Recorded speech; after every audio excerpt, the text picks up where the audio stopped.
How are you?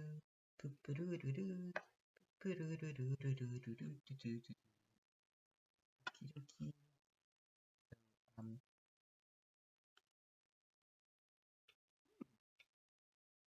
hmm. So you did tempeh meatballs. Okay, I think.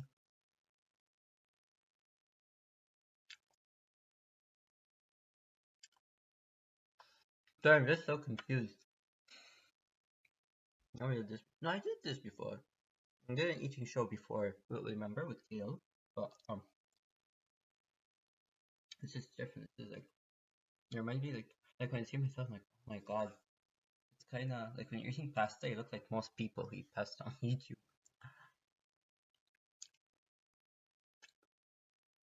Oh yeah, this is plant-based.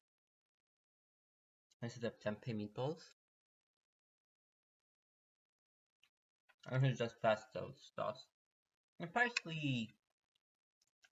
Um, some of the meatballs broke off. And then how to work together because it requires flax eggs. Flax eggs is basically flax meal, which is ground up flax seeds. Interesting. Flax seeds. Actually, adds some. It doesn't. It has like a nutty flavor. And I bought a lot. I don't want to go bad, so I just kind of added to everything. This is the seed. Then you ground it up. But I don't have like a high speed blender. I'm not sure if you need one or not, but I feel I always under blend. Like, and I blame like, oh yeah, because it's not high speed blender, won't blend everything really well. But I think just need to blend it more. So yeah, then these flax seeds become to flax meal, and then that flax meal, when you add it to water, becomes gooey, which adds as a substitute to egg in recipes that requires egg to be like adhesive property together. So yeah, so I did that. I did the flax meal, but as I said, I didn't ground it properly, so there's a lot of like seeds left. Um, I did the flax seed concoction. There's like half a teaspoon of water, so it's not gooey, and the other it was gooey. I think that's why. Like, look, some of them are just falling apart. It was really tricky to make it. Everything was easy. I made the meatballs and everything, but then you have to brown them. I used the same pan to brown it. So when you brown them, you put up olive oil. And yeah, brown them. I think it's because they said do it two at a time, so you won't overcrowd it. So like the pan kept burning. No oil. This was a long story. So I know I want to ask someone, how do you like brown stuff? Like I think maybe I need to keep adding lots of oil. I was afraid if I added the oil I needed, I would finish the jar of coconut oil. And coconut oil, not olive oil, because I don't have olive oil. Um, this is, I think, the perfect meal like coconut oil. Hmm. It's weird I'm talking to you, because, I mean, like yesterday I talked to people, and I visited my sister, so I talked to her. I don't know why I'm doing this, but I wanted to talk about A Quiet Place for a while, the movie. I'm not sure should I do it now or a separate video. Yeah.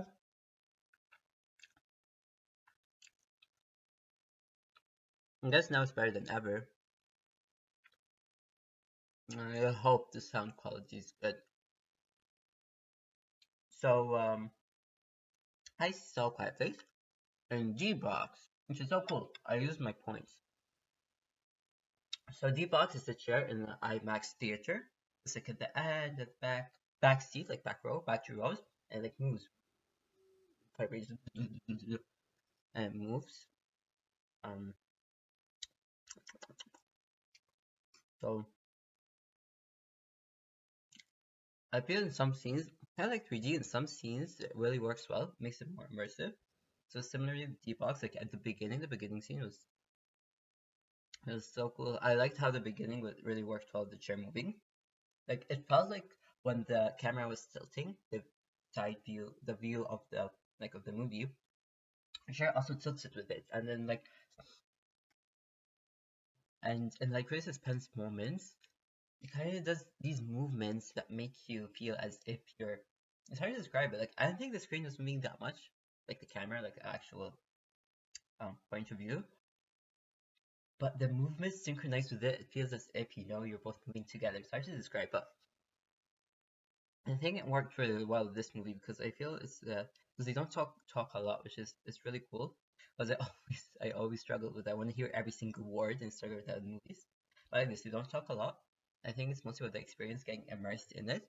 So D-Box definitely helped, and to help that it was like an empty, quiet theater.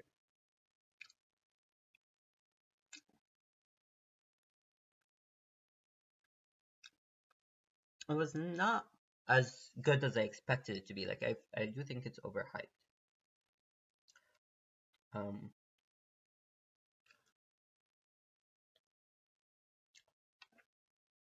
I mean, I think it's really cool. I like how I like the time passing. Like the first 10 minutes, it happens like almost a year before the current timeline. I thought that was, I know, I really like that. Because you kind of, like, although you don't really know the characters, but it gives you a sense as if you lived with them. And like, you're like, oh my god, you've been in this for like a whole year. Like, it's usually catastrophic, like, I guess I have movies where bad things happen.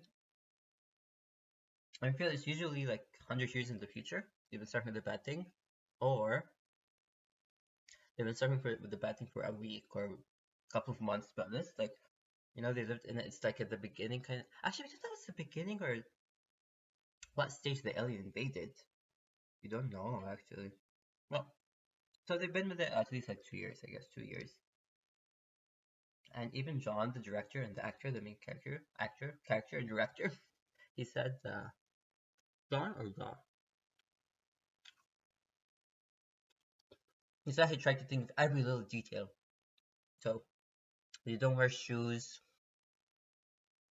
because shoes would make sound.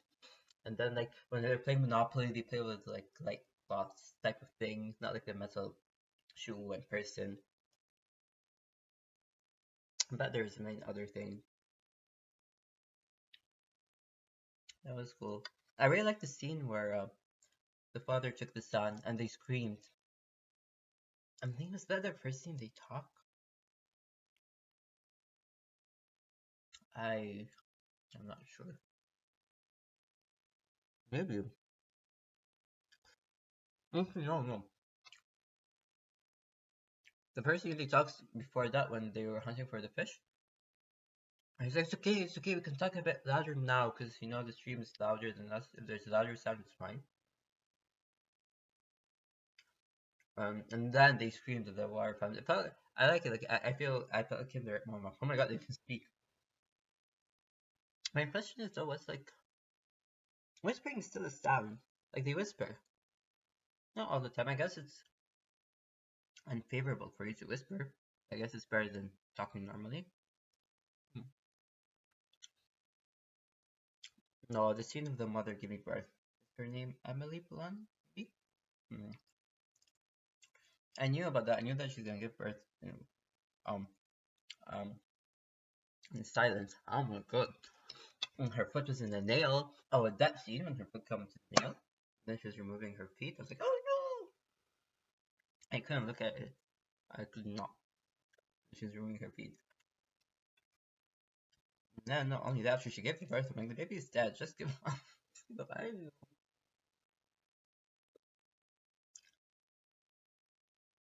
It's such an emotionally invested movie. And every time they escape the monster, I'm like, okay, I can relax now. Then another family member, the monster's gonna attack them or something like that. Bad things keep happening and happening. Like, at the beginning, it's kind of slow. After, of course, like the first 10 minutes where the kid dies. Kind of slow. I was wondering how the pacing of the movie will go. Will it, like, kind of be slow to the very end? Or what? Well, well, basically, the movie was slow, and then, like, climax until the ending, just all action, action, action. Not action, but they're actually in danger.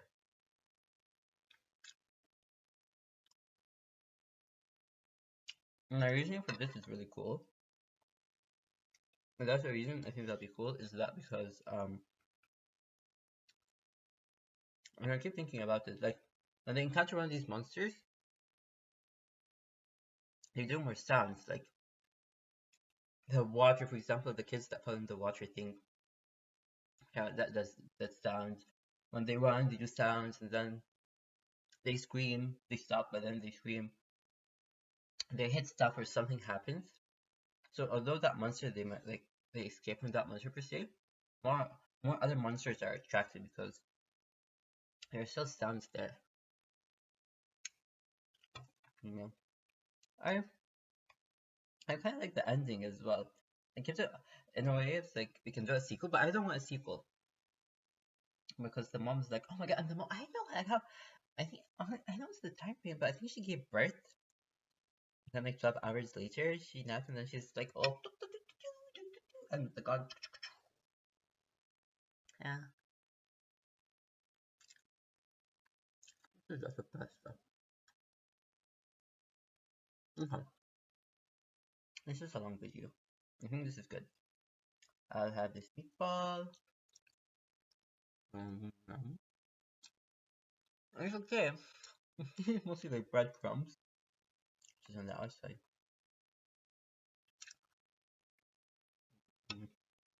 Mm. Something I don't understand about A Quiet Place. There's that old guy, or old lady. I'm assuming his wife. She was dead, and she was kind of half eaten, like her rib through her side. So and then John, the dad, with his son, looks at him. He's like, shh. But then the old guy screams. I'm, I don't like that scene. I feel they didn't do what they intended to do. Like I think he was just freaking out because his wife died. So he screamed. He's kind of like, I just want to die. That's what my friend thought. But then I was thinking, it seemed as if he's a cannibal or something. Because there's no food. Maybe it's hard to find food at this time. So what he does, I thought maybe he's the one who ate the woman, the old woman, because her side was eaten, but she seemed full. So he screams, and then the monster, I guess, kills the person. Then he munches on them. He's like a scavenger. But I know, but I guess not really, because it's easy for the like the person to escape.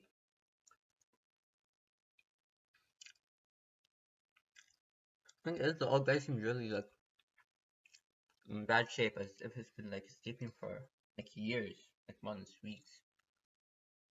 He's looking for his wife. Apparently, he was dead, and the father and the son happened to be there at that moment. Well, oh my god, I feel when you talk and eat, you eat more than you. Like, you eat even when you're full. You don't feel full. I think this one so far is,